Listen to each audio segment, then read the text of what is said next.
fewer home sales as the price to buy skyrockets and mortgage rates remain high. There's also a new report finding more people are backing out of deals. Let's talk about the state of the housing market with Senior Vice President at TTR Sotheby's International Realty and Chevy Chase.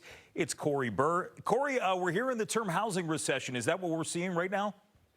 Well, Jim, the headline right now is that the Federal Reserve, when they started increasing interest rates, they had residential real estate firmly in their sights. And right now, they are succeeding with flying colors in slowing down our market. So as things stand right now, it looks like how home sales fell nearly 6% in July. There are so many factors out there. And the one thing we mentioned off the top is the price, not just the mortgage rates, which are high, but also the fact that for so many people, the housing market was on fire so much that those prices have gone through the roof, making it unaffordable for many people. So unbelievably, the cost of ownership for people who get a 30-year fixed just in the last 9 months has increased 43% when one accounts for the higher interest rates and the appreciation.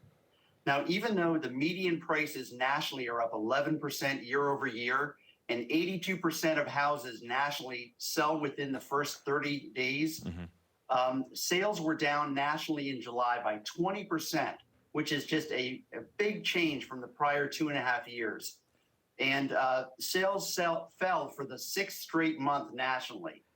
When we talk about people who are backing out of these deals, whether are we talking about people who are buying existing homes? Are we talking about people pulling the plug on plans to buy new construction? I mean, what are we seeing? What's the bulk of that accounted for? It's a combination. Mostly it's people who are under contract for new construction, and they could afford the property when construction began several months ago. But as rates have increased, they no longer qualify for their mortgage. But it's also happening with existing properties on three fronts. First, some inspections aren't working out.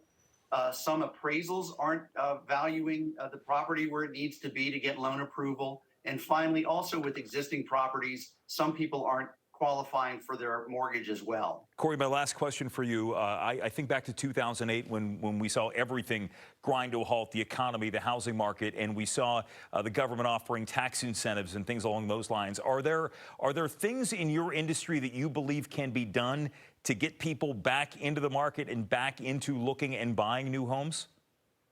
Well, look, the market is still very strong. We are not at the peak, but we were at such a high level for 2.5 years that anything off that peak is going to feel cool. But things are still pretty strong. And all we're doing right now is doing what the Federal Reserve wanted us to do, and that is having a more equal playing field between the sellers and the buyers. So we're seeing more contingencies in contracts. We're seeing fewer multiple bid situations, but it's still a pretty darn good market as I can compare it to my 35 years of experience. Well, there would be no Burr Group without Corey Burr from TTR Sotheby's in Chevy Chase. Corey, good to see you again. Thanks for the insight tonight. Thank you, Jim.